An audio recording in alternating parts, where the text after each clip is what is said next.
Yo, yo, yo guys! Check, kamusta mga idol? So ayan, mag-update tayo ngayong Webes ng tanghali na mga Lodi. Sobrang lupit ng mga news natin ngayon mga idol. So ayun na nga, no? Hindi tayo napag-update kagabi kasi medyo napalaban tayo mga idol. Madaling araw na tayo mo eh. So ayan, ngayon, mag-news tayo ngayon. Malupit ang mga news natin mga idol, gravities. Magugulat kayo sa mga balita natin ngayon mga idol, no? So, punta muna tayo sa ating crypto bubble at grabe ang OKB, no? OKB mga idol, ito yung parang native o local token ng OKX, 'di ba? Tama ba ako? So, ito yun, yung token nila. So, grabe nagpump to mga idol. Kung susumahin nyo sa ating CoinGecko, halos 14 days, no? Umangat siya ng 300%. Ito naka-max, so grabe oh. Pero max yan eh. So 24 hours lang, ayan. So sa 14 days mga idol, 326%, grabe. No, from 2,000 mga idol, 7 days ba? Hindi naman pala, mga 1 month ba? Ayan, so from 2,000 mga idol, no, to 11,000. Grabe yung OKB mga lods, no? So kung may OKX kayo, kung OKX yung ginagamit nyo, hindi ko alam eh kung ano yung sa OKX eh. Kasi sa BitGet si BGB, di ba? So ito naman si OKB. OKB mga idol, no? So ayan, sabi nga dito, recently we saw OKB surge 150%. And today, BNB hit a new all-time high. Nako, yung BNB din daw. This is a classic sign of the early stage of altcoin season. So, classic sign na daw ba to mga idol na altcoin season na. Capital is slowly flowing into alts as Bitcoin's relative strength eases.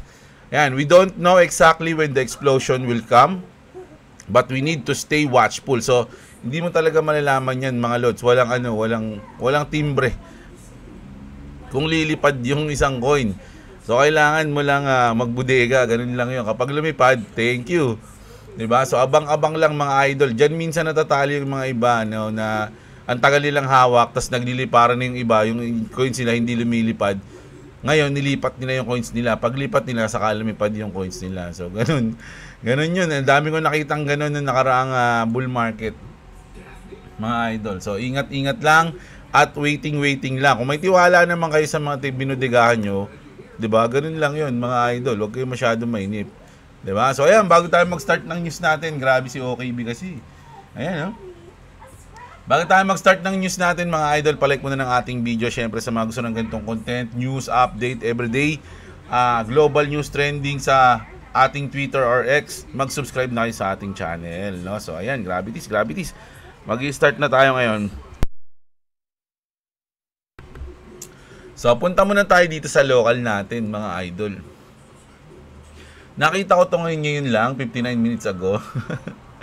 So yung SEC, ayan yung SEC natin, invites everyone to join upcoming crypto webinar to shed light on CASP rules, mga idol, no? So eto, syempre, hindi ko alam kung anong, siguro gusto talaga nila na ma-educate, no, yung mga tao pagdating sa crypto. Kaya maglalagay sila ng crypto webinar. Kaya lang, parang nung kailan lang, nung isang araw lang o kahapon, gusto nilang ipaban yung crypto trading. Dito, di ba? Crypto does not do anything at all for Philippine economy. Ban on crypto trading urged to boost activity on PH stock market. So gusto nilang iban yung crypto para yung mga mapunta dun sa ating sa stock market dito sa Pilipinas. So kung babasahin niyo yung mga comment dito mga idol, manlulumo na lang kayo mga lods, no? Galit na, kumbaga walang positive news dito at positive comment dito, no? Hindi ko alam ayan. Pero ngayon, kasi nung mga nakarang araw pa to, hindi ko nga ito nabalita, napanood ko lang to kay Idol KGX eh. Ngayon, bigla silang nag-post ng ganito, no? Na kumbaga ini-invites yung everyone to, ang gulo, no? Hindi parang parang hindi nila alam kung anong gagawin nila para paboran sila ng mga tao. So lahat na ginagawa nila mga idol.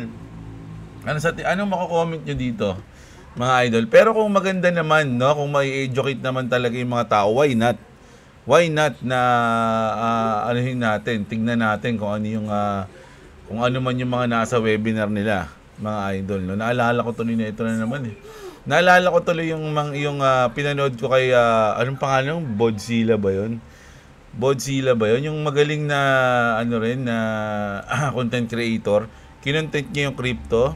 Dalawang sikat na content creator na parang pinakita kung gaano sila magaling na trader. Kasi yung trader daw niya, isa sa pinakamagaling na trader sa buong mundo. Tapos, hanapin ko yung video na yun. Naalala ko lang eh.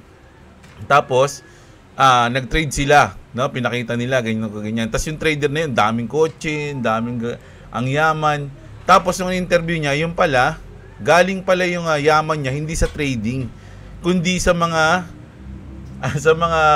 binibigyan niya ng mga binibigyan niya. Alam niyo yun, yung parang magbibigay sila ng mga webinar, may bayad, yung ganun, di ba? Tapos parang tutorial, ganito, ganyan. Kumbaga, hindi ko alam kung may mga signal. Basta yung parang webinar, parang start, kumbaga pag newbie ka, tuturuan ka nila, parang ganun. No, pero may bayad yon. Tapos syempre, once na magano ka na din sa webinar nila, meron ng mga crypto exchange na ipaano siya. Kumbaga, lahat na sa kanila. Doon siya yumaman, hindi siya yumaman sa trading. Hindi siya yumaman dahil sobrang galing niya mag-trade. Yumaman siya dahil doon sa mga pinapabayaran niya sa mga niya, sa mga audience niya. Mga idol, naalala ko lang yun ha. Panoorin niyo yung kay Bodzilla. Bodzilla ata yun eh. Pag may nagtanong dyan, hanapin ko yun, yung video na yun. May binasag siyang doon eh. Isang content creator na chupol din eh. Mga idol eh. So ayun, isipin niyo yun ha. Yung mga ganun na nagsasabi na magaling mag-trade, ganyan. Kaya nga, alam nyo, kaya nga bilib ako kay Boss Robo eh. Alam nyo kung bakit? Kasi si Boss Robo, nagtitrade yun live. May kita mo, magtatanong ka live. Di ba? Nagtatanong ka sa kanya live, tapos nagtitrade siya live, may kita mo siya matalo, may kita mo siya manalo. Hindi katulad ng mga iba na nagbebenta, nagpapabayad, pero hindi mo naman nakikita nag-trade. Hindi mo naman nakikita nananalo. Hindi mo naman sila nakikita nagwawagi. Di ba? Pero babayaran mo yung mga something nila. Hindi ko alam kung ano tawag doon. Wala kasi tayong ganun eh. Mga idol. So kaya doon, mas bilib ako kay Boss Robo, mga idol. No? Kasi yun, live talaga yun. Wala pang bayad. Oh. Manonood ka lang, matututo ka pa. Di ba? So kaya ayun yun, mga lords. No? Matindi yun. So, ayun. Ang galing nun ha. Naalala ko tuloy.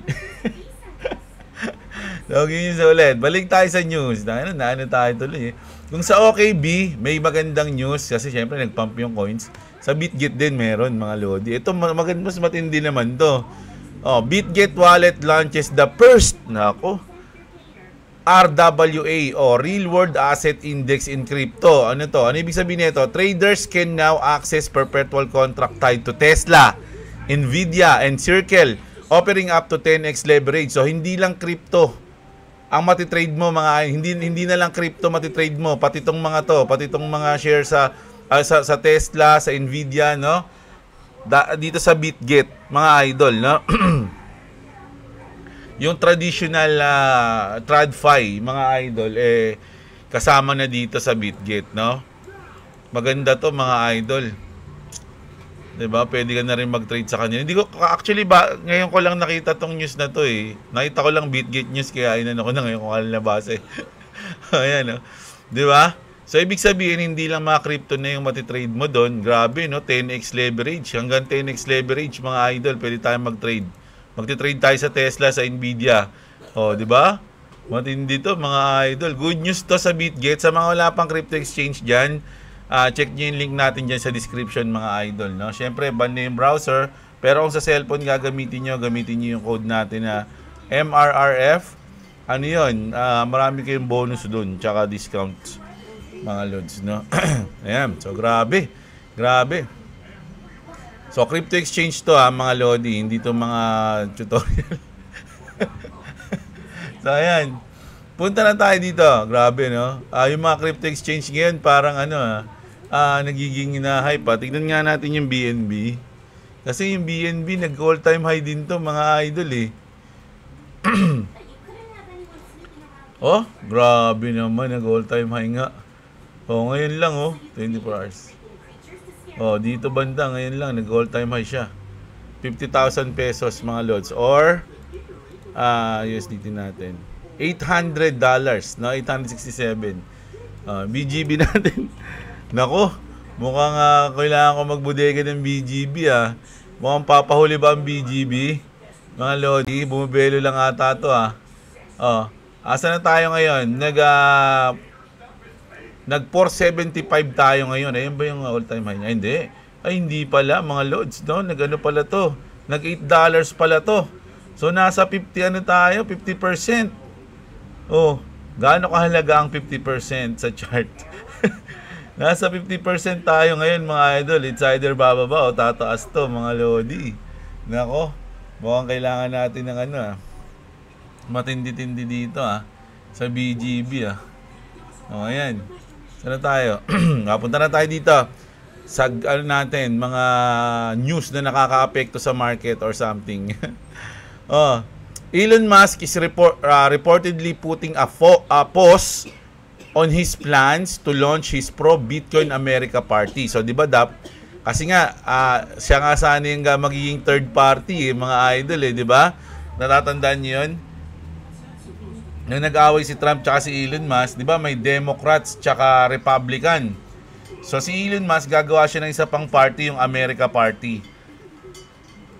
So, ngayon, ipopost niya daw muna yon kasi magpo-focus muna siya sa companies niya muna, sa mga company niya. Ayon sa The Wall Street Journal, ayan, WSJ, mga idol, ayan yung sabi. Focus muna ako sa aking mga business kasi tahimik muna tayo. Pinatahimik muna siya ni Trump ata. So, ayan, mga idol. Tapos, UK inflation rises to 3.8%, highest level in 19 months. No? Grabe. So, tumaas yung inflation ng UK, mga idol. At syempre, punta tayo dito. BlackRock sold Ethereum. Fidelity sold Ethereum. Grayscale sold Ethereum. Walang bumibili ng Ethereum, mga idol. Nagbebenta lang daw sila. Sabi ng Arkham. So, Arkham ang may sabi nito, mga idol. Kaya ba nag-drop tayo ng mga nakaraan dahil dito? Nagbebenta sila, mga idol, no? Tapos, eto syempre si Trump. Nako. Eric Trump, there's no question that Bitcoin will hit $1 million pala. No, syempre, halimbawa mga idol, i-put mo yung position mo kay Eric Trump. Marami kang hawak na Bitcoin. Diba? Marami kang hawak na Bitcoin. Kumbaga, puno yung bag mo ng Bitcoin. Tapos, anak ka ng presidente. Diba? Syempre, sasabihin mo talaga yan na magwa $1 million talaga ang Bitcoin. Kasi kapag maraming napomo dyan, yung hawak mong bag, aangat at aangat yan, lilipad at lilipad yan. Mga idol, no? So, pero kung mangyayari man yun, goods na goods pa rin yun. Pero tandaan nyo, meron tayong cycle. Ako kasi naniniwala pa rin ako sa cycle. Marami kasi nagsabi dyan na wala nang cycle kasi adoption na, inadapt na tayo ng ganito, ganyan, may mga ETF na tayo, no? Malupit na yung ating tinanggap na tayo ng US government, ganito, ganyan, wala nang cycle. Pero ako kasi naniniwala pa rin ako sa cycle, mga idol. So, tignan natin, kasi syempre, hype talaga ngayon kasi palipad Normal na yan, maraming balita ngayon na sobrang ganda ng crypto, sobrang solid ng crypto. Pero ganun din, may mga balita rin na scam yung crypto, ganito yung crypto. Normal na yun, mga idol, pagdating sa crypto world. So, maraming mahay. Pero once na bumagsak ang Bitcoin, bumagsak, nagkaroon tayo ng bear market ulit ngayong cycle, may kita nyo tong mga to, mga lodi. Kasi etong mga to, kahit bumagsak yung market, mayayaman pa rin to, mga idol. Kaya na ito mag-hold ng dalawang dekada o ng matagal na panahon. No? Kaya nilang mag-hold ng ilang cycle hanggang makuha nila yung gusto nilang profit. Pero yung mga retail na normal na retailers lang, hindi nila kaya yun kasi kailangan nila, tulad natin, umaasa tayo ngayon na mag-pump tapos magte-take profit tayo. Sila kasi, kahit na mag-pump ngayon, tapos pwedeng hindi sila mag-take profit. Kahit na bumabayan, hold lang nila, wala silang pake, i-high pa rin nila ng i-high para sa next cycle, mas malaki na yung pera nila. Ganun yan, mga idol. Kung for long term yung sinasabi nila, $1 million is not impossible pagdating sa Bitcoin, mga idol. Kung long term, no? Pero kasi nga sabi ko, meron tayong cycle. So, pwedeng magka-bear market tayo 2026, 2027. So, kaya mo bang i-hold yun? Kaya mo bang hindi kunin yung asset mo ng ganong katagal? Ito kasing mga to, may yaman yan. So, kaya nilang i-hold yan, mga lodi. Kaya magsalita man sila ng ganyan, normal na sa kanila yan. Pero kayo, isipin nyo pa rin lagi, yung sitwasyon nyo sa sitwasyon nila, magkaiba yan. Magkakaiba tayo ng sitwasyon, mga lods, no? So, ito. Kasi kaninang madaling araw, mga idol, ng 2 a.m., nagkaroon tayo ng FOMC minutes, mga idol, no? Ayan, no, tapos na. So, mamayang gabi, 8:30, unemployment claims tayo, tsaka flash manufacturing PMI. So, baka magkaroon tayo ng volatility mamayang 8:30 to 10 p.m., mga lods, no? Pero ang sabi dito, Fed minutes, yung nangyari kaninang madaling araw, no September rate cut. Nako. Sa tingin nyo ba walang rate cut sa September? Pero mataas pa rin yung porsyento na magkakaroon tayo ng rate cut eh. Fed minutes show most members see inflation risk overweighing jobs risk, no?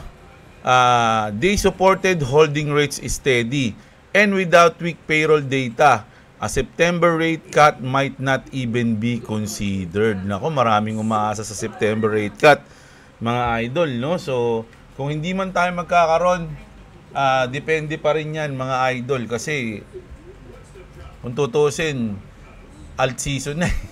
Sa tingin ko, malapit na yung alt season eh. So, yung rate cut na ganito, malaki may epekto niyan, pero kung magbawagi pa rin yung percent ng, kumbaga, lilipad dahil sa alt season, kumbaga, yung rate cut na to, magkaroon man o wala, baka maglumipad pa rin eh, mga lods eh, di ba?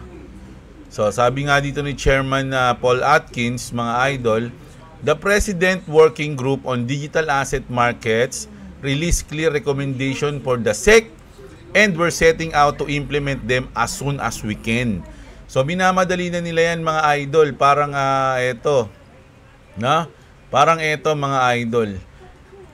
Sabi nga dito ni Ryan Steele, says, President Trump is pressing the Senate to pass the Bitcoin and crypto market structure bill, mga lodino. So, ano to? Market structure bill to, mga idol, sa crypto, no? Crypto market structure bill.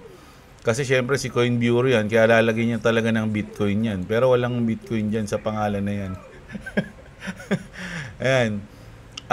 Ryan Steele says, President Trump is pressing the Senate to pass the crypto market structure bill. I'm bullish the Senate will pick this up in September. So as soon as next month na to. There may be changes, but the core framework is solid. So, as soon as next month, kasi sabi dito ni Senator Cynthia Lummis, we will have the crypto market structure bill to the President desk before the end of the year. No? Before the end of the year. So, ano yun? Ganun din yun, mga lods eh. September, October, November, December din yan, mga idol. No? So, nandito tayo sa last quarter ng 2025. So, pero, as soon as September, goods na goods yan, mga idol. Kung mas maaga, mas maganda. Di ba? So, matindi to, mga idol. Alt season to start next month pa. Sabi dito, mga idol, no? Coinbase. Sabi ng Coinbase. September daw mag-start ang alt season natin. So, kailangan nakabodega na kayo. Ngayon pa lang. Coinbase notes BTC dominance is slipping fast from 65% to 59%, while altcoin market cap soared 50% to 1.4 trillion. Diba? Market conditions are signaling a potential full-scale altcoin season in September. Nako, so September na ba tayo mag-start, mga idol, ng ating altcoin season? No? Nako, ayan ang pinakakaabangan ng lahat, mga lodi. Altcoin season, syempre. Diba? Lahat naman tayo maasa dyan. No? Ilan ba ang hawak nyong coins? Mga idol, no? 10, 5, ganyan. No? So, kailangan medyo marami-rami kayong hawak, mga idol, para hindi kayo napopomo. Kasi yung iba kasi, halimbawa, meron ka lang 2 coins. Halimbawa, meron akong XRP, tsaka, ano pa bang pwedeng partner doon? Halimbawa, meron akong XRP, tsaka Dogecoin. Nagkaroon ng alt season. Tapos, nakikita ko lumilipad din yung mga ibang coins, mga idol, no? Lumilipad din yung XDC, lumilipad din yung Chainlink, lumilipad din yung XLM, lumilipad din yung Ethereum. Pero yung aking hawak na XRP, tsaka Dogecoin, hindi lumilipad. Ayan yan. So, nakakalugmok yun, mga idol. Sabi na, kung may iwan ba ako sa alt season, lilipat ko na to sa iba.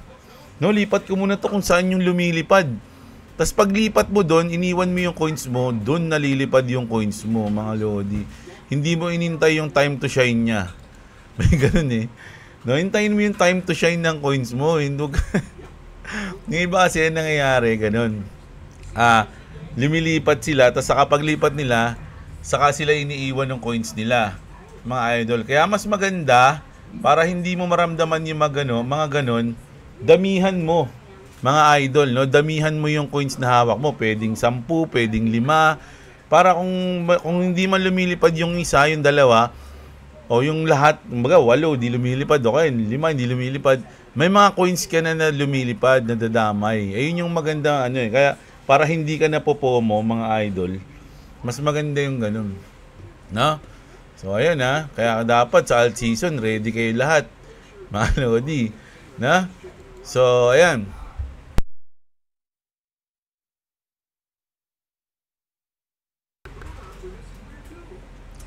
Swift to choose Ripple or Hedera o yung H-bar. Mga idol, no? Banner Asset reports that Swift is working to bridge traditional finance with blockchain, highlighting XRP and H-bar as leading contenders in the global payment space, no? Ayan, sabi dito, mga lodi, this development could also benefit crypto-related payments networks such as XRP and H-bar, known for fast, low-cost transfers. It comes alongside Swift's ongoing transition to the ISO 222 standard, no? Alam niyo na 'yan. XRP, H-bar at yung mga nasa ISO compliance na coins, which enhance the richness and usability of financial data across borders, mga idol, no? Sabi kasi dito, to choose, no? Hindi na kailangang mamili, mga idol, no? Pwede naman yung dalawa gamitin. Tsaka yung kung mamimili man yan, mga idol, alam nyo na yan. Kasi di ba, nung in-interview nga si Brad Garlinghouse, sabi niya nga halos, tinanong siya, ilang percent ba makukuha niya sa Swift? Diba? Sabi niya, 14%, no? 14%. So, ibig sabihin, umaasa na sila, kumbaga kasama na sila. Kasi nagsalita na nga si Brad Garlinghouse ng ganun eh. Diba? So, matik na yun, mga idol, no? So, ano pa? Grabe ito. Gemini. Nagkaroon ng parang naging Riddler na rin si Gemini, mga lodi ng XRP. Nagkaroon sila ng hint, something big coming for XRP. Kasi ito yung tweet nila, mga lods. Papakita ko lang sa inyo para magkaroon kayo ng idea. Ito yung tweet mismo ng Gemini. Sabi dito, kahapon to, no? Ay, nung isang araw, August 19, kahapon. Tama. Sabi dito, the next era of rewards is preparing to launch. Pero naka-highlights yung malaking letter yung X, yung R, tsaka yung P, mga loads, no? So ayan yung parang nagkaroon sila ng hint. Kaya sabi dito, no, top US crypto exchange Gemini has stirred fresh excitement within the XRP community after posting a cryptic message on XRP. The platform tweeted the next era of rewards is preparing to launch with the capitalized letters from XRP. This has led many to believe that Gemini is preparing another major initiative centered on the third biggest crypto asset. This teaser comes shortly after Gemini conclude an XRP giveaway campaign, etc. Now, meanwhile, Gemini is not on siya. So, ayan, mga lodi, no? Ibig sabihin lang na nagkaroon ng hint, no? Yung Gemini na magkakaroon ng something big coming sa XRP, no? Grabe yan, mga idol, no? So, Mabigat, dami nating news ha. So ayan mga idol, no? At ito yung parang pinaka last news natin. Kaya lang kasi nakita ko lang nito, sasama ko na lang din ha. Ito na yung last natin. Sabi kasi dito ni Jacob King mga idol, MicroStrategy entire business model in one chart. A reflexive loop that only works in BTC keeps rising. When this Ponzi loop inevitably implodes, it will make FTX, Aaron, and Madoff look like ants. So FTX, alam nyo na yan, no? Nung bumagsak yung FTX, yung Aaron tsaka Madoff, di ko alam kung ano to. Pero ito yung mga na-bankrupt, no? Sinabi niya, no? Kapag daw inevitably na bumagsak tong Bitcoin, yung FTX daw tsaka tong iba pa, magiging parang maliit lang na basta mas malaki daw yung sa Bitcoin pag bumagsak. Sabi dito, MicroStrategy reflexive Ponzi loop. An unsustainable cycle reliant on BTC price appreciation. So number 1, issued debt. Basahin natin, lakihan nga natin, ang liit eh. Issued debt or equity. MicroStrategy issued debt or equity to buy BTC. Number 2, syempre, babay na sila. Buy Bitcoin. They buy Bitcoin pushing BTC higher price. Number 3, BTC rises, inflates MicroStrategy market cap, no? Market cap mag-i-increase yung sa MicroStrategy. Attract retail, syempre, tumataas, no? Market cap increase attracts index funds and ship investors. So, ayun na yung number 4 natin. Issue more equity, MicroStrategy issue more equity to buy even more BTC, no? Reflexive loop repeats, the cycle repeats until it breaks, no? So paulit-ulit lang, no? Bibili, tawag dito, mga akit, bibili. Fun facts about Michael Saylor. Number 1 loser in entire world during dot-com bubble. So natalo nga siya nun, basta billion din niya yung natalo niya dun eh. Face massive accounting fraud scandal in 2000, stock price plunged 99.99%. Involved in several tax fraud scandals from 1989 to 2023. So ayan, parang galit kasi to sa Bitcoin eh, si Jacob King mga idol, no? So ayan daw yun, no? At least kumbaga kung tutol ka dito, mas maganda mag-research ka. Kasi as long na lagi ka nagre-research sa isang bagay na iniinvesan mo, goods yun, kasi alam mo kung ano yung mga nangyayari. Hindi ka kakabahan, hindi ka mapupomo, hindi ka mafa-FUD. 'Di ba? Hindi ka mafa-FUD kasi alam mo yung pinasok mo, alam mo yung mga kumbaga ni-research mo 'yun. Kahit ano pang fake news yung lumabas doon, alam mo yung gagawin mo. Kumbaga pwede mo pang barahin eh. Ano, totoo ba? Mali ka, wala kang alam, ganito, ganyan, 'di ba? So ayun. Grabe. So medyo yun ang ating news ngayong araw na to, tanghali, sakto alas 12 na. Tapos tayo mga idol, no? So, mamayang gabi, syempre mag-update ulit tayo. Wala naman tayong lakad mamaya. So, kita-kits tayo mamayang gabi, mga idol. Sana na-enjoy nyo yung ating video. Sa mga umabot na dito, mga lods, sana palike naman ang video natin. At syempre, subscribe din sa hindi pa nakasubscribe. Check nyo yung ating link dyan sa description, mga idol. Magandang araw sa inyo, mga kapatid. At, what's up? You know, I know what to say, but I'm sick. Peace.